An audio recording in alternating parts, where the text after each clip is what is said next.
இறைத்துவம் பொருந்திய ஜோதி நண்பர்களே, மிக அருமையான பதிவோடு அடியேன் அருள் கணபதி ஆச்சாரியா இணைந்திருக்கிறேன். அகிலம் போற்றும் அனுசம், மிக அற்புதமான தலைப்பு. வாருங்கள் அன்பு நண்பர்களே, பதிவிற்குள்ளே செல்லலாம். ஒரு ஜோதிட அலசலை இந்த பதிவின் வழியிலே பார்க்கலாம். வாருங்கள். தெய்வீக பொலிவுள்ள, தெய்வீக சக்தி படைத்த அருள் ஞான போதக சாதகர்களாக இருக்கிற இந்த மகான்கள் இந்த கர்ம பூமியிலே ஜனித்தாலும் கூட சாதாரண கர்மாக்களுக்கெல்லாம் அப்பாற்பட்டவர்களாய் ஒரு ஒளி பிளம்பாய் தனித்து நின்று செயல்படுகிறார்கள் என்பதை பற்றி மிக அற்புதமான முறையிலே ஒரு சில மகான்களை பற்றிய ஜாதகங்களாக தந்திருப்பேன். அந்த வரிசையிலே இன்று நாம் பார்க்க இருப்பது மிக நல்ல மகானாக இருக்கிற காஞ்சி பரமாச்சாரியா அவர்கள். பெரியவா என்று பெரியவர்களாலே போற்றப்படுபவர் பரமாச்சாரியால் அவர்கள் 100 ஆண்டுகள் வாழ்ந்து காஞ்சி முனிவர், காஞ்சி பெரியவர், கருணாமூர்த்தி, ஞான பரிபூரணர், இன்னும் எத்தனையோ சிறப்பு பெயர்களால் தனக்கு பிடித்தது போல தொண்டர்களால் போற்றி வழிபடப்படுகின்ற, அகிலம் போற்றுகின்ற ஒரு தனிச்சிறப்பு வாய்ந்த மகான்.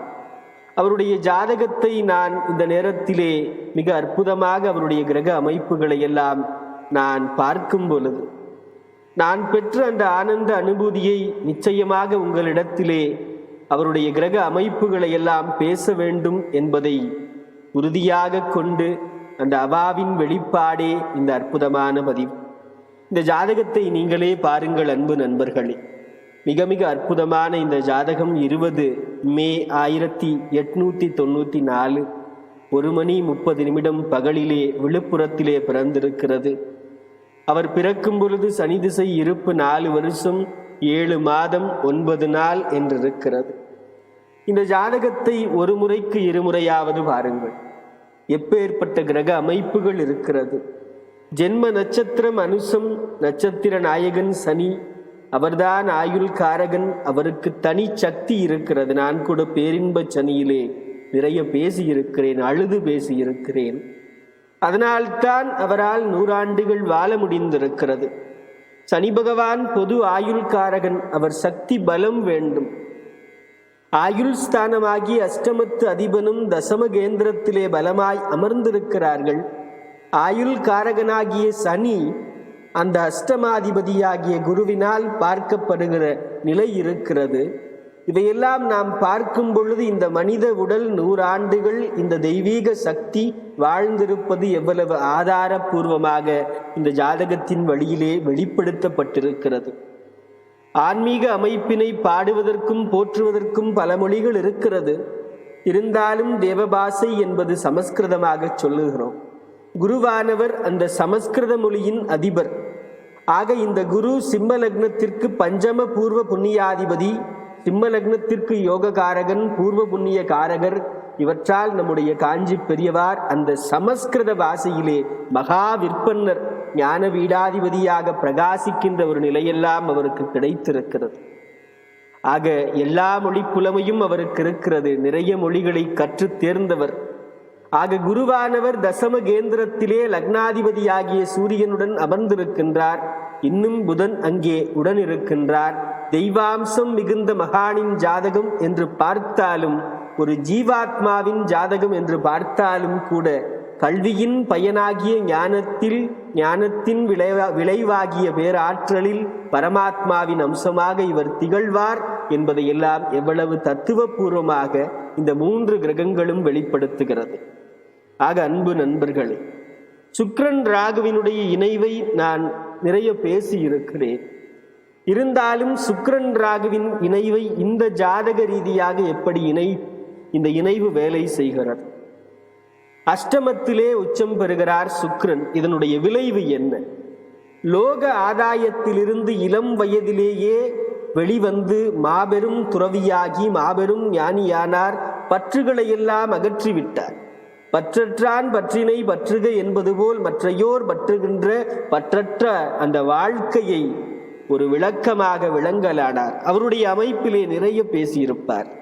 தெய்வத்தின் குரலிலே ஒரு வார்த்தை இருக்கும், தனி மனிதன் தன்னை தனக்குரிய அனுஷ்டானத்தினால் சுத்தப்படுத்தி கொண்டால் தன்னுடைய வாழ்க்கையினுடைய உதாரணத்தினாலே மற்றவர்களுக்கும் வழிகாட்ட முடியும். இதுதான் இந்து மதத்தின் உயர்நிலை என்று சொல்லியிருப்பார். இவருடைய சொல்லுக்கு தகுந்தபடி வாழ்ந்து காட்டிய ஒரு மகான். எதை சொல்ல வேண்டுமானாலும் அந்த சொல்லின்படி வாழ வேண்டும். அப்பொழுதுதான் அவர்கள் பெரியவர்கள் ஆகிறார்கள். ஆக அன்பு நண்பர்களே, நவாம்சம் மிக நல்ல ஒரு முக்கியமான ஒரு நிலை. நவாம்சத்தை பாருங்கள். நவாம்சத்திலே லக்னம் தனுராக அமர்ந்திருக்கிறது, தனுசுவாக லக்னம் அமர்ந்திருக்கிறது. ஆக லக்னாதிபதியாகிய குரு வேத வேதாந்தங்களின் அடிப்படைக்கு மூலவித்தாக மிதுனத்திலே அமர்ந்து மோட்ச காரகனாகிய கேதுவுடன் இணைந்து பார்க்கிறார். தன்னுடைய வீட்டை தானே பார்க்கின்றார் என்கிற ஒரு சிறப்பு நிலை இருக்கிறது. ஒவ்வொரு நாளும் அவர் ஞானமோன தவம் செய்யாமல் ஒருபோதும் இருப்பதில்லை. அதே நேரத்தில் பரமாச்சாரியால் என்கிற ஸ்தானம் வகித்த காரணத்தினால் சிஷ்ய கோடிகளுக்கும் பக்தர்களுக்கும் அனுக்கிரகம் பண்ணுகிற அந்த கடமையை மேற்கொள்ளாமல் விட்டதும் இல்லை.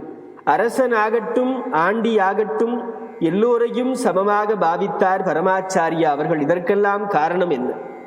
பூர்வ புண்ணிய ஸ்தானாதிபதியின் கேந்திர வாசம்தான், வேறு ஒன்றும் இல்லை. அதே போல அன்பு நண்பர்களே, மகானியர்களின் ஜாதகங்கள் பல விளக்கி இருக்கிறேன். புலாத்தில் பூத்த மலரே, அதுபோல மிக அற்புதமாக உச்ச சூரியனுடைய அமைப்பிலே ராமானுஜரை பற்றி, தியாக பிரம்மத்தை பற்றி இன்னும் நிறைய மகான்களை என்னுடைய நல் ஒளி ஜோதிடத்திலே பேசி இருக்கிறேன்.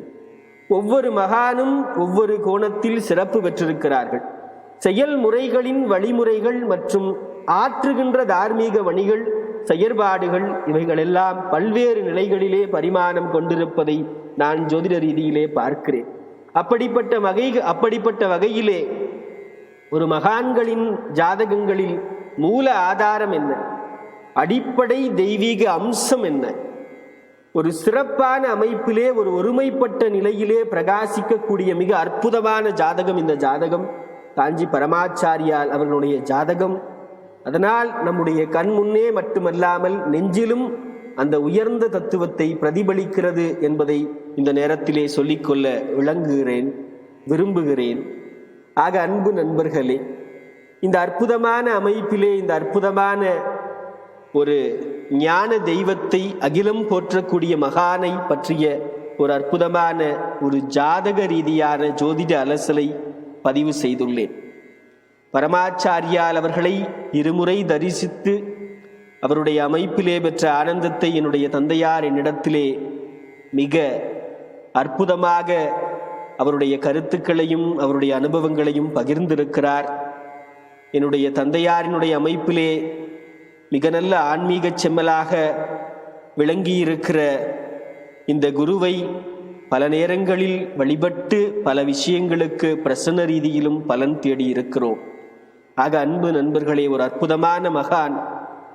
இவருடைய அமைப்பிலே அவர் கூறிய போதனைகளை இன்றும் படித்து எப்படியாவது என் மனத்தை பண்படுத்த வேண்டும் என்கிற அமைப்பிலே நானும் பாடுபடுகிறேன், நீங்களும் பாடுபடுங்கள் என்று கூறிக்கொண்டு இந்த அற்புதமான பதிவினை தந்ததிலே மற்றற்ற மகிழ்ச்சி கொண்டு விடைபெறுகின்ற உங்கள் அன்பு நண்பன் அருள் கணபதி ஆச்சாரியா.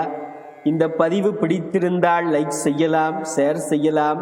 புதிதாக வருகிற அன்பு நெஞ்சங்கள் பார்த்து பயன்பெறும்படி சப்ஸ்கிரைப் செய்து கொள்ளலாம். அன்பு நண்பர்களே, மிக்க நன்றி. அன்பு நண்பர்களே, மிக்க நன்றி.